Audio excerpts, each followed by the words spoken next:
Fabrício Souza, tá com a gente também aqui no pós-jogo. Guerreiro, chega mais, você voltou.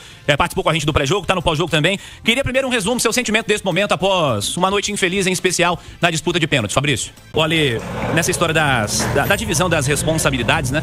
Quer trazer o Fabrício para essa resenha também. O Leonardo Jardim fez a análise dele ali no pós-jogo, falando sobre o futuro.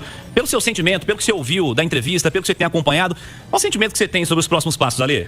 Isso, vamos lá então. Técnico Leonardo Jardim aqui para a entrevista coletiva. A gente falar desta partida. Vamos aqui começar? Podemos começar, Bruno? Fala pessoal, tudo bem com vocês? Pessoal, é rapidinho aqui, antes de eu soltar o vídeo, né, eu vou pedir para vocês deixar o like, se inscrever aqui no nosso canal, ativar o sininho de notificações, pessoal, e deixar os créditos aqui para a Rádio Tatiá Esporte, pessoal. Então, bora pro vídeo? Fabrício Souza, tá com a gente também aqui no pós-jogo. Guerreiro, chega mais, você voltou. Participou com a gente do pré-jogo, tá no pós-jogo também. Queria primeiro um resumo, seu sentimento desse momento após uma noite infeliz, em especial na disputa de pênaltis. Fabrício. Boa noite, Cirilo. Como todo cruzeirense, né? Eu tô, chateado, lógico. Apesar do jogo, né? Vamos falar um pouco do jogo. O Cruzeiro entrou no primeiro tempo e fez tudo aquilo que a gente esperava desse time, né? Sabe, com disposição, se impondo no jogo, colocando todo aquilo que o sentimento do torcedor, o sentimento que o torcedor pediu para colocar, né? Lutem por nós. Valeu o primeiro tempo. Sabe, eu acho que um time muito bem aplicado na marcação, conseguiu, sabe, encurralar o Corinthians dentro da Neoquímica Arena, saiu o resultado 1-0. A mudança que o Dorival fez mais uma vez, né? Dedo do Dorival aí, mais uma vez mostrando porque é tão especialista no jogo de Copa, né? E a gente não soube se encaixar de novo, né? Numa mudança. O Léo Jardim costuma mexer muito o time no intervalo, fazer essas mudanças, acertar o time, mas isso quando ocorre no segundo tempo, o time mesmo não consegue, né? Se encaixar na marcação. O Corinthians foi muito melhor no segundo tempo, conseguiu jogar o que jogou no primeiro no Mineirão, né? E neutralizar as principais jogadas da gente, do Cruzeiro. Uma oportunidade que teve, começou a se expor mais no contra-ataque, a gente teve uma oportunidade e aí conseguiu fazer o segundo gol, mas aí não veio não deu nem tempo, né? E aí não deu nem tempo, mas assim, numa jogada que o Corinthians repetiu várias vezes, ganhou todas as jogadas, bola no segundo pau, em cima do Christian, em cima do Willian, que são jogadores baixos, eles podem ter o tempo de bola que for, o Ramalho via lá, tu cabeceava pra dentro, gol do Bidu. Então o Corinthians foi melhor no segundo tempo. Mesmo assim, eu acho que durante a partida a gente fez uma boa partida, sabe? Porque é muito difícil vencer o Corinthians aqui dentro da Neoquímica Arena. A gente tá falando aí de 50 jogos, o Corinthians teve 6 derrotas, essa é a 7ª derrota. Então foi um feito incrível. E aí foi pros pênaltis, né? Foi pros pênaltis, Cirilo, pô. E aí o Cássio, né, brilhou no primeiro pênalti, mandou bem, era só o time garantir, né? As cobranças, assim como vinha batendo todo mundo bem. Aí me chega o Gabigol, um dos principais batedores de pênalti no país. Não pode, né? Não pode bater nessa displicência, né? Nessa coisa, a gente até entende, é muita coisinha, é meia rasgada, é shortinho, não sei das quantas, é cabelo, mas a gente entende, mas... Porra, meu irmão, você tá carregando nesse pênalti, meu filho, com a história, olha o retrospecto que a gente já vem sofrendo esses anos, entendeu? Foram 3 anos aí na sofrência, o clube quase acabou, aí você vê numa reestruturação, o cara bate um pênalti daquele jeito, é característica dele, é o caramba, bicho. São 9 milhões de torcedores, você tá colocando ali pra bater o pênalti, meu filho, é o último pênalti. Muda a característica, uma displicência, bateu mal demais, porra, enfia o pé na bola, porra. Significava muita coisa aquilo ali, entendeu? E aí eu fico chateado por isso. Aí depois veio o Wallace também, o Wallace questionado, né, a temporada inteira. E você vê o Wallace, não sei quem que poderia ter batido ali, o Kaique? Poderia, sei lá, não tem que ver quem tá aí, quem terminou de jogo, agora não tô lembrado, terminou o jogo jogando, mas o Wallace já tem histórico de perder decisões de pênalti com o Grêmio, entendeu? E aí foi e bateu mal pra caramba, e aí o Hugo Souza, né, um baita de um goleiro também, assim como o Cássio, e aí se deu bem, mas eu frustrado aí principalmente com o jogador, né, que a gente tem um investimento aí de 3 milhões de reais, veio a preço de ouro, sabe? Veio pra esse momento decisivo, sabe? E aí um pênalti, que é a sua especialidade, muda, enfia o pé na bola, filho, entendeu? E aí a minha frustração fica em cima disso, né? Mas a gente também tem que parabenizar aí o Corinthians, que é uma grande equipe também, fez por onde também, conseguiu fazer uma baita de uma partida nos 2 jogos de casa. Fica a lição, né, Cirilo? A gente tem que aprender no esporte a perder sempre, que a gente vai perder muito mais do que ganha, mas essas derrotas têm que servir como lições, né? Para a diretoria, para os jogadores que ali estavam participando, para todos, para o próprio torcedor, né? Que às vezes chega um cara aí, já vai, pinta o muro, pinta o cara no muro, o cara não fez um gol, entendeu? Já virou ídolo de qualquer jeito. A gente tem que tomar cuidado, quem que a gente quer realmente que nos represente, que sejam ídolos de verdade. A gente tem que ter um pouco de calma, sabe? Um pouco de cautela, não pode ir na onda de assessoria, de mídia, aquela coisa toda. A gente tem que avaliar muito o que acontece no dia a dia, dentro das 4 linhas, fora, sabe? Então, chateado aí como todo, mas assim, é levantar a cabeça, vai doer pra caramba agora. Acabaram com o nosso Natal e Ano Novo agora, mas faz parte, uma equipe tem que vencer, mérito pro Corinthians, e aí é começar a repensar já nessa próxima temporada, né? Até agora fica essa coisa do Léo Jardim, com certeza aí eles devem estar já pensando aí uma possibilidade, essa semana a gente deve ter alguma resposta. Vamos ver, olha, nessa história da divisão das responsabilidades, né? Até trazer o Fabrício para essa resenha também. O Leonardo Jardim fez a análise dele ali no pós-jogo, falando sobre o futuro. Pelo seu sentimento, pelo que você ouviu da entrevista, pelo que você tem acompanhado, qual o sentimento que você tem sobre os próximos passos, Ale? Eu fico muito preocupado porque a gente sempre quer achar um só vilão, né?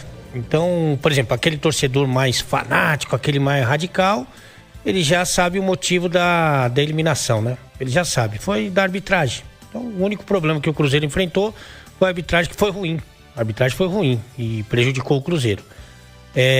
Ou se não, aquele mais emocionado acha que a culpa é só do Gabigol. O Gabigol tem uma parcela gigantesca de culpa. Mas eu acho que o problema, o buraco é mais embaixo, como já diria o outro, né? Desde a administração, você sabe que não é um problema exatamente da comunicação do Cruzeiro, tem caras muito bons lá, inclusive o nosso anão, o Pio, que é de lá também e tal, mas tem umas coisas, por exemplo, do presidente falar, do treinador falar, que não tem a menor necessidade. Qual a necessidade que existia disso já há um tempo atrás, do Léo Jardim falar que, não sei se eu vou ficar, não sei... Ele pode até ter esse sentimento, mas pra que ele vai externar? Só para informar, enquanto você fala, tem gol do Fluminense, empatando o agregado contra o Vasco, um belíssimo gol contra de Paulo Henrique. Lateral de seleção brasileira, tá? Pra você. Fluminense 1, Vasco 0, 2-2 no agregado. Siga, Ale. Talvez isso fale mais da seleção do que do... Com certeza. Mas enfim, qual a necessidade que tem do treinador falar, não sei se eu vou ficar, não sei se eu vou ficar, externar isso? Porque isso ele já tinha falado pro Pedrinho. Né? E aí depois começa um jogo que é o seguinte. Ô Ale, só pra entrar nessa sua história, a gente tava nessa jornada, você lembra que começou no jogo do Palmeiras, você lembra? Porque acho que foi ali, quando ele começou, a gente tava na jornada junto. Você tava comentando aquele jogo. Então, e aí, que o Brasil, o calendário é uma desgraça, que a arbitragem é um terror, sabe? Que você joga em campo ruim, que você não tem tempo para se preparar. Isso aí, eu acho que eu tenho a impressão que o Leonardo Jardim já sabia, né? Que ele não veio pra cá pra descobrir o Brasil. O Brasil já tava aí. E desse jeito aí, com esse montão de problema que tem, e tem mesmo. E ele tá certo em criticar. Mas aí fica um jogo, Ciro, bom, se nem o treinador quer ficar, eu que tô aqui, qual que é, sabe? E aí fica o Pedrinho também, que, ele adora o Léo Jardim. E o cara é bom treinador mesmo, o cara é um monstro como treinador. O Pedrinho dá o dinheiro, ofereceu o dinheiro que o Abel ganha, mesmo sem o Léo Jardim ter ganho um título aqui. Ele ofereceu a autonomia do futebol, trouxe o outro português lá, comprou os vinhos e o azeite do coisa que eu nunca nem tomei o vinho, já tá me dando indigestão. Deu o mundo pro Léo Jardim pra ver se... meu amigo, você não quer ficar? O Cruzeiro é 1000 vezes maior que você. Mas não precisa externar, não, meu. Pega o teu boné e vai embora. Pega o teu negócio e vai embora. Muito bom treinador, muito excelente treinador. Pra que falar isso? O que ele ganha falando isso? Só se for a comoção da torcida. Jardim, fica. Meu, fica quem quer ficar. Que é o caso que eu já falei aqui há mais de um mês e meio, Cirilo, que o Gabigol não ia ficar. Aí nego vem falar assim, não, mas eu falei com o empresário, eu falei com... Você não falou, você repetiu que era bom pra eles. Quem falou a verdade aqui foi a Itatiaia, que falou que o Gabigol não ia ficar. Então, assim, começa um diz-que-me-diz-que que não tem necessidade. E não adianta o torcedor menos racional. Fala que quem falou que não sabia se ia ficar foi o Leonardo Jardim. Não foi a gente que falou. Foi o Leonardo Jardim. Qual é a necessidade disso? Aí o Pedrinho vai na premiação e reforça tudo isso. Não sei se o Gabigol vai ficar, não sei se o Leonardo Jardim vai ficar. Qual a necessidade disso à véspera de uma decisão? A gente aqui como imprensa, né, Cirilo? E a imprensa do Brasil inteiro tem que repercutir, né? Ou vai ignorar? Se o presidente falou, se o treinador falou, a gente vai ignorar? Então vai se criando um clima que bem não faz. Bem não faz. E aí, diante de tudo isso, na gerência, na administração de um grupo, eu tenho falado isso aqui há algum tempo. Gosto muito do Leonardo Jardim, acho um monstro como treinador. Mas ele não confia no grupo dele. Hoje os caras cansaram. E ele não tirou os caras. Tudo bem, não tirou os caras, confiou nos caras, vou com os caras até o fim. Mas não coloca os caras pra bater o pênalti, meu. Faltando 2 minutos pra acabar o tempo extra, cara. Pra bater o pênalti. Ele falou na resposta do Pansieri. Ótima pergunta do Pansieri. Qual foi o que determinou a escolha dos batedores? Ele falou em motivação. Qual a motivação do Wallace, que já sabe que não vai ficar, que não jogou o ano inteiro, que entrou faltando 2 minutos pra acabar o tempo extra? A do Gabigol, que veio pro Cruzeiro pra ser a estrela do time, pra construir isso, que não joga nunca. Qual a motivação desses caras? Motivação tinha o Arroio, que fez 2 gols. Motivação tem o Caio Jorge, que é o artilheiro do Brasil. Motivação tinha o Mateuzinho, que jogou um primeiro tempo espetacular. Agora, o que eu quero dizer é o seguinte, não tem só um culpado, Cirilo. A arbitragem errou, a direção errou, a comissão técnica errou, os jogadores, principalmente esses que eu citei, erraram muito. Então não tem um culpado só, porque senão fica uma avaliação, fica mais fácil. Então você manda embora o Gabigol, então acabou o problema. Ou senão você joga a culpa na arbitragem, acabou o problema. Não, então tem que ter o discernimento de entender o que aconteceu. E essa avaliação não pode ser rasa nesse momento. Vamos lá. Isso, vamos lá então. Técnico Leonardo Jardim aqui para a entrevista coletiva. Pra gente falar desta partida. Vamos aqui começar? Podemos começar, Bruno? Vamos lá então. Boa noite. Sobre essa eliminação, eu queria que você falasse um pouco qual foi o critério para essa escolha dos atletas que bateriam os pênaltis, né? No caso, por exemplo, o Gabigol entrou no segundo tempo, ali no finalzinho, o Wallace também. Aí saiu o Caio Jorge, brasileiro. Tem o Wallace também, que entrou na vaga do Mateuzinho. Qual foi esse critério utilizado também para essa decisão? Boa noite. Em primeiro lugar, boa noite a todos. Com certeza que é um critério que nós trabalhamos os penaltis, quando tem uma sequência de penaltis, e escolhemos os jogadores consoante a esse critério. E com certeza que colocamos aqueles que também mostraram maior motivação para o marcar, porque neste momento às vezes não é só qualidade, é motivação, e os jogadores que marcaram, todos eles disseram sim, disseram presente e que estavam totalmente disponíveis, porque a disponibilidade não é só física, também é emocional, e a escolha baseou-se muito nessa situação. Boa noite, Jardim. Foi um Cruzeiro completamente diferente do Cruzeiro que a gente viu no jogo de ida no Mineirão. E eu queria que você falasse sobre o trabalho que foi para ter essa equipe mais forte, motivada para chegar até o segundo gol. Quero tua opinião, se quando sofre o gol, ali você sente que perde um pouco do que estava construído até o momento do segundo gol, que era o que o time precisava para se classificar para a final. E sobre um lance de uma cotovelada do Ramalho, não sei se você viu, no Caio Jorge, que não aconteceu, não aconteceu nada em campo, eu não sei se você viu e se de certa forma isso influenciou na partida. Bem, Primeiro, em relação ao jogo, acho que nós perdemos a eliminatória no jogo em casa. No jogo em casa, nos jogos grandes, foi um dos poucos jogos que a equipa não esteve ao seu nível, principalmente com as equipas com uma camisola mais pesada. Mas hoje mostramos outra vez porque é que os adeptos cruzeirenses têm gosto por esta equipa e apoiam, porque viemos aqui à Arena, um adversário difícil, impusemos o nosso futebol, ganhamos durante os 90 minutos. Pena minha o 2-1 ser muito rápido, logo sobre do 0. A gente estava num período muito bom, a primeira parte excelente, tivemos as melhores situações, a segunda parte entramos bem, fizemos o 2-0 e o adversário num lance de bola parada, num segundo de bola, num ressalto, faz o 2-1 e entrou no jogo com a torcida a apoiar.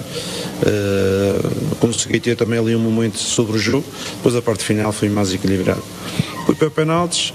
Tínhamos o último penalti para marcar, estávamos com a vantagem, não aproveitamos, perdemos a vantagem e depois no penalti a seguir acabámos por perder a possibilidade de passar. Os penaltis não apagam o jogo, a qualidade que nós apresentamos, acho que também não apaga a campanha que estes jogadores fizeram. Mas com certeza que estamos tristes porque não era este resultado que queríamos. Estávamos aqui para ganhar um título, o título da Copa do Brasil, e não conseguimos nem para nós nem para os nossos torcedores. Bem, da arbitragem não vou falar, de cotoveladas, dos golos com a mão, essas coisas todas. Eu já estou cansado, que não vale a pena falar, porque se eu falar de arbitragem eu saio daqui e estão-me a criticar, por isso vamos falar de outras coisas sem ser de árbitros. Jardim, o Cruzeiro foi terceiro lugar do Campeonato Brasileiro, foi eliminado agora numa semifinal de Copa do Brasil e desde o início, claro, o discurso de vocês era a questão da vaga para a Libertadores que veio, né? O Cruzeiro está classificado para a Libertadores 2026 de maneira direta. Mas esse discurso por parte de vocês da questão da vaga, porque o Cruzeiro teve oportunidades, né? Claro, a gente sabe das qualidades de Flamengo, de Palmeiras, dispensa comentários, mas o Cruzeiro teve na briga até o final e hoje também o Cruzeiro considerado um time mais forte que o Corinthians, mostrou que tinha time para passar aqui dentro hoje, nas penalidades acabou isso não acontecendo. Você acha que esse discurso passou um certo, pelo menos para o torcedor, a sensação de que houve um certo conformismo, passou esse certo conformismo de, não, a nossa meta foi atingida, é só a vaga e o que vier além disso é um bônus, é um crédito para o torcedor, que hoje está muito chateado porque sentia essa possibilidade do Cruzeiro partir para mais um título de Copa do Brasil, o Cruzeiro que é o maior vencedor da competição? Bem, em primeiro lugar, em relação ao campeonato, o nosso objetivo foi bem claro e foi conseguido. Em relação à Copa do Brasil era ganhar, porque fomos claros, chegando à meia-final, as 4 equipas têm sempre o objetivo de ganhar a Copa do Brasil e esse era o nosso objetivo, não conseguimos esse objetivo. Na minha responsabilidade, total na minha responsabilidade, não é quem marcou o penalti nem nada, foi totalmente a minha responsabilidade. Por isso, não podemos confundir as coisas, não podemos chegar ao início da época quando começou a Libertadores e falar para os nossos torcedores, não, isto vai ser um projeto para ganharmos o campeonato à frente daqueles que têm-se preparado ao longo dos anos. Eu acho que vocês conhecem bem e não costumo mentir. Eu às vezes até de falar muita verdade sou criticado, mas eu acho que foi um ano em que recuperamos a confiança dos torcedores, a imagem da equipa do Cruzeiro e foi um ano zero que no futuro pode dar mais alegrias. Jardim, Guilherme do GE. É um tema recorrente, insistente nas últimas semanas, nos últimos jogos principalmente, mas eu vou insistir nele porque agora a temporada do Cruzeiro oficialmente acabou. Você já definiu, até nesse sentido que você disse agora de ser direto, de ser aberto, você já definiu se fica, se sai, vai ter uma nova reunião com o Pedro? Como eu disse, é um tema insistente, mas agora a temporada acabou. Hoje é um dia de luto, de muita tristeza da família cruzeirense, da minha família e da família dos jogadores. Hoje acho que não é o dia para batermos esse papo. Com certeza que amanhã será um dia e vamos amanhã falar sobre tudo o que será relacionado com o treino do Leonardo Jardim. O seu futuro, a sua presença, tudo amanhã vai ser esclarecido. Ok? O Jardim, ainda insistindo nas penalidades, teve alguma conversa ali depois? Como é que estavam os jogadores e principalmente aqueles que não conseguiram decidir, né? A gente ficava com aquela expectativa de um Gabriel que até então o pênalti ele ainda conseguia fazer, né? Como que foi essa conversa aí com esses jogadores agora após? Com certeza que tínhamos feito a escolha dos 5 jogadores e o Gabriel era o último. Porque é um jogador que tem experiência, é um jogador que não vai se incomodar com a torcida adversária. Pronto, mas não acabou por não fazer o gol. E como já disse, a responsabilidade não é dele, é minha, de ter escolhido para ele marcar. Jardim, por favor, aqui. Tudo bem? Boa noite. Boa noite. O Cruzeiro parou em 2 semifinais, chegou em terceiro no Brasileiro, que é um campeonato muito complicado, e talvez a decepção da temporada tenha sido a Copa Sul-Americana. Para o ano que vem, o que falta para o Cruzeiro estar em outro patamar, o patamar de vencedor? O que você percebeu nesse seu ano de Cruzeiro que está faltando para o time chegar num patamar superior? Dar continuidade, e fazer aquilo que o Pedrinho recentemente falou. Temos que dar sempre mais um passo em relação àquilo que será o futuro, e com certeza que eu não posso estar a pôr as minhas palavras no que será o futuro do clube. O clube tem uma direção, tem um dono, mas eu estou aqui a relembrar que o Pedrinho há uma semana atrás disse a importância de continuar a dar um passo em frente em relação ao futuro. Leonardo Jardim, Luiz Fernando Socati, do Web Rádio Gol de Placa. Cruzeiro vem no processo de reconstrução, passou 3 anos no Campeonato Brasileiro da Série B. Esse ano de 2025, como disse o colega na pergunta anterior, terceiro colocado no Campeonato Brasileiro, voltou a estar na fase de grupos da Copa Libertadores e semifinalista da Copa do Brasil após 6 temporadas. O ano de 2025 do Cruzeiro pode ser considerado positivo ou tem esse gosto amargo por essa queda para o Corinthians na Copa do Brasil? Depende sempre de quem analisar